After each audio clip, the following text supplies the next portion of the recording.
Good morning to all my dear students. Dear student, in the last class we have discussed exercise 8.3 question first and second. Today we will discuss the question third onwards. In this exercise question third is beta find the second term. अब जो आपने first question किया था उसमें आपको कौन सी term निकालनी थी?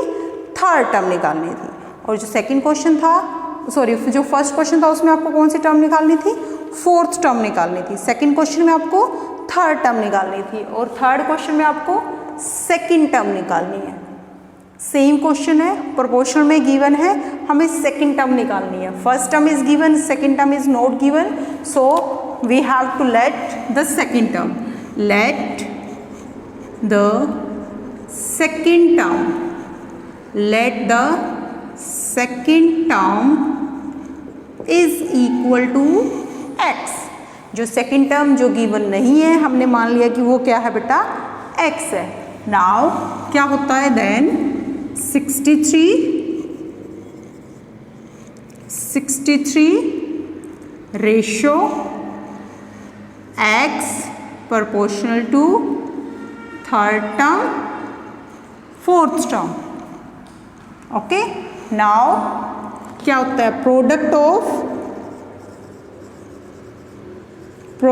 ऑफ मीन्स लिखो या एक्सट्रीम्स लिखो, किसी को भी हम पहले लिख सकते हैं क्योंकि दोनों इक्वल है. Product of means is equal to product of extremes. Okay, अब प्रोडक्ट ऑफ मीन्स बीच वाले नंबर. बीच वाले नंबर क्या है? x multiply by 21. और प्रोडक्ट ऑफ एक्सट्रीम्स जो एक्स्ट्रा आउटसाइड है 63 मल्टीप्लाई बाय 7. नाउ x के साथ यहाँ कौन मल्टीप्लाई है? 21. हमें कौन सी टर्म निकालनी है? Second term. सेकेंड टर्म हमारी x है, यानी कि x की वैल्यू हमें फाइंड करनी है. So x is equal to 63 multiply by 7. 21 यहाँ मल्टीप्लाई में है, राइट साइड आके डिवाइड में आ गया.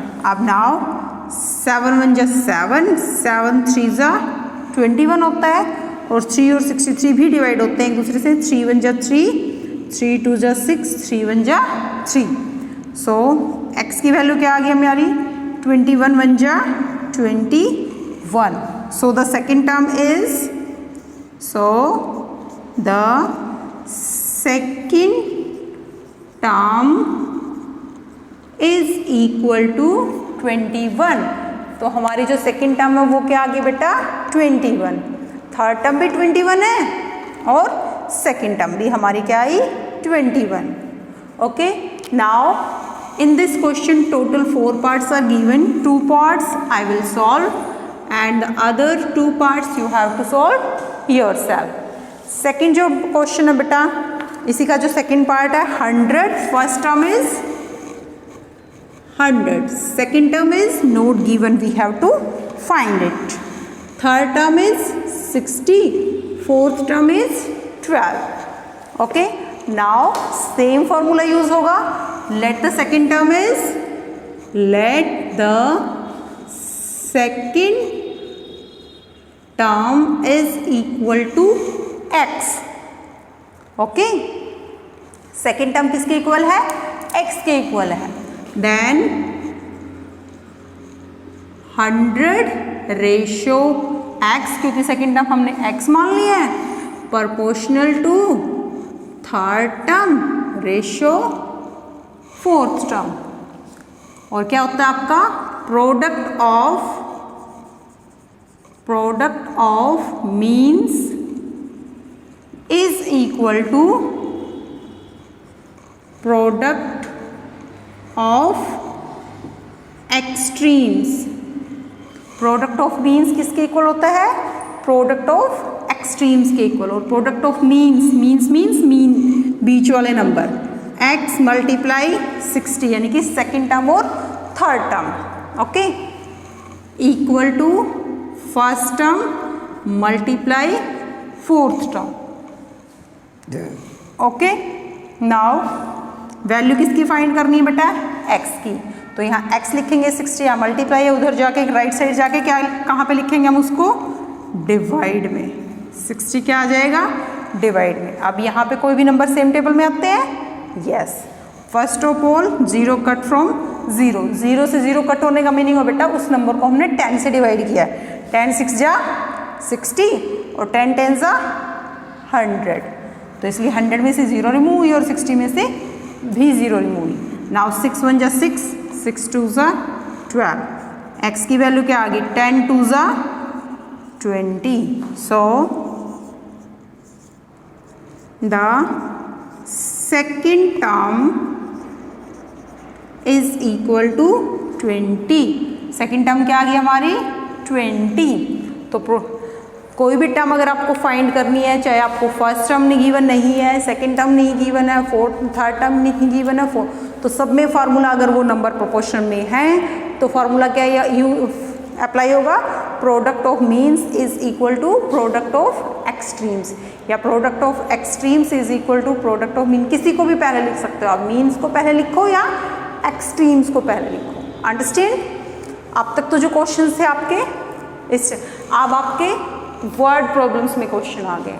यहाँ पे क्या given, a sum of money is divided in the ratio, कि जो एक सम ऑफ मनी की कुछ अमाउंट है, पैसे हैं, वो कैसे डिवाइड किए गए हैं, रेशियो में डिवाइड किए गए हैं 4:9। If the smaller amount is ₹600। अब जो यहाँ पे रेशियो में स्मॉलर नंबर कौन है, 4, यानी कि जो 4 है, जो 600 है, 600 को स्मॉल करके, छोटा करके क्या बना दिया है, 4। फाइंड द लार्जर अमाउंट, तो जो 9 है, 9 ग्रेटर है, तो उस 9 के लिए वो अमाउंट क्या होगी। 4 क्या है, 4 क्या बन रहा है आपका 600, और 9 क्या बनेगा, क्योंकि हम क्या लिखते हैं 4:9, इट मीन्स 4/9 लिख सकते हैं हम इसको, 4:9 को हम 4/9 लिख सकते हैं। सो जो थर्ड नंबर क्या है, यानी कि जो स्मॉलर नंबर, तो स्मॉलर नंबर के सामने आया, यानी कि 4 बन रहा है 600, तो जो 9 है वो क्या बनेगा, हम मान लेंगे x, पहले हम उसको मान लेंगे क्योंकि हमें यहाँ पे निकालना है, ये टर्म हमें निकालनी है। आप इसको क्रॉस मल्टीप्लाई से भी निकाल सकते हो, जैसे आपने 8.2 में किया था, ओके, बट हमें यहाँ पे प्रोपोर्शनल वाला मेथड यूज़ करना है। सो हमें कौन सी क्या निकालना, हमें लार्जर नंबर निकालना है। सो जो नंबर हमें निकालना है, पहले हम मान लेंगे कि let the larger number is equal to x। Solution,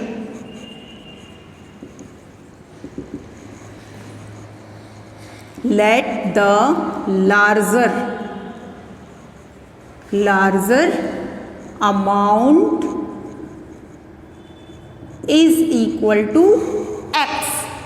हमने मान लिया कि जो लार्जर अमाउंट है वो क्या है, x है, और ये क्या होती है बेटा, first term ratio second term proportional to third term ratio fourth term.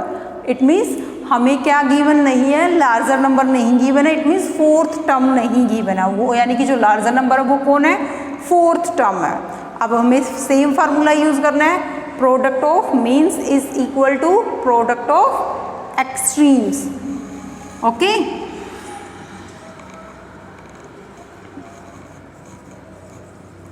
Product of smaller amount, the sum of money is divided in the ratio sum of money divided in ratio, किस ratio में divide किया गया है सम of money को, 4:9, okay. किस में divide किया गया है, 4:9। स्मॉलर अमाउंट क्या है, smaller amount is equal to ₹600, और हमें क्या निकालनी है, लार्जर अमाउंट निकालनी है। सो हम उसको कैसे लिख सकते हैं, 4:9 proportional to 600:x, okay. It means product of means या एक्सट्रीम्स, किसी को भी पहले लिख लो, product of extremes is equal to product of means.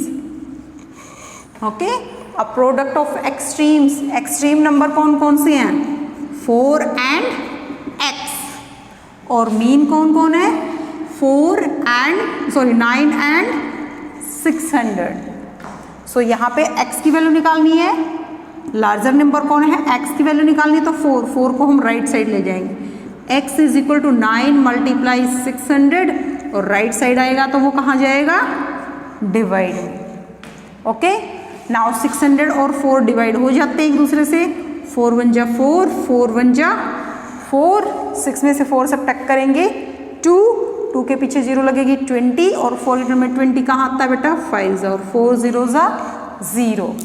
Now x is equal to 9 की और 150 की मल्टीप्लाई करो, 9 0 जा 0, 9 5 जा 45, हाउ मच कैरी, 4, 9 1 जा 9, 9 और 4 13, यानी कि क्या है 1350। So the larger amount is equal to 1350। देखो जैसे मैंने लिखा था स्मॉलर अमाउंट 4 क्या है 600, तो 9 की जो लार्जर अमाउंट है वो हमने x मान ली, तो 4 क्रॉस मल्टीप्लाई करते तो 4 और x की मल्टीप्लाई है 600 और 9 की है, तो वही हमारी यहाँ पे है 4 मल्टीप्लाई x और 9 मल्टीप्लाई बाय 600। सो ये मैंने जस्ट आपको समझाने के लिए राइट किया था। Okay, so like this you have to do the questions, understand, and the amount will come in rupees, क्योंकि जो 600 है वो भी हमें रुपीज़ में गिवन है, सो 1350 भी रुपीज़ में आएगा। जो नेक्स्ट क्वेश्चन है बेटा क्वेश्चन नंबर 5, वो भी 4th क्वेश्चन के जैसा ही है।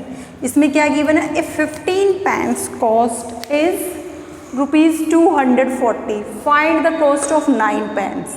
आप यहाँ पे यूनिटरी मेथड भी यूज़ कर सकते हो कि हाँ ज़्यादा की वैल्यू निकालनी है, गिवन है और ज़्यादा की ही निकालनी की, 15 पेन की कॉस्ट 240 है, फिर हम 1 की वैल्यू निकालते हैं और फिर 9 की। बट यहाँ पे प्रोपोर्शन वाले चैप्टर में हम हैं तो we have to use the proportion also, और क्योंकि एग्जाम में तो गिवन नहीं होता कि इसको प्रोपोर्शनल मेथड से सॉल्व करो, सो वहाँ पे आप यूनिटरी मेथड से भी सॉल्व कर सकते हो। So you have to adopt the any method. So अब हमें क्या गिवन है इस क्वेश्चन में भी, उसके जैसे हम आइडिया लेते हैं। 15 जो पेन है वो 240 रुपीज़ में आते हैं, 15 पेन कितने में आते हैं 240 में। सो जो 9 पेन है उनकी कॉस्ट हमें फाइंड करनी है, वो हम क्या मान लेंगे, x मान लेंगे, अंडरस्टैंड। सो सॉल्यूशन कैसे करेंगे, same as the question number 4, let the cost of 9 pen, let the cost of 9 pen is equal to x। 9 pen की कॉस्ट हमने मान ली x है, cost of 15 pence is equal to ₹240। Okay, और जो 15 pen की कॉस्ट क्या है बेटा 240 है।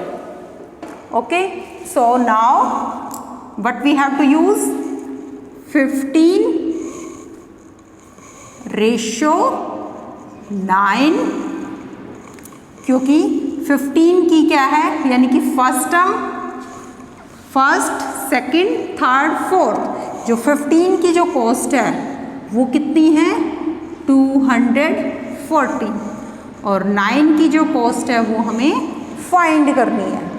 ओके, सो 15 की कॉस्ट 240, 9 की कॉस्ट हमें फाइंड करनी है। ओके, क्योंकि फर्स्ट टर्म के सामने क्या होती है, थर्ड टर्म होती है, और सेकंड टर्म के सामने फोर्थ होती है, फर्स्ट थर्ड सेकंड फोर्थ, तो फर्स्ट सेकंड थर्ड ये सामने आएंगी। सो क्या हो जाएगा बेटा, प्रोडक्ट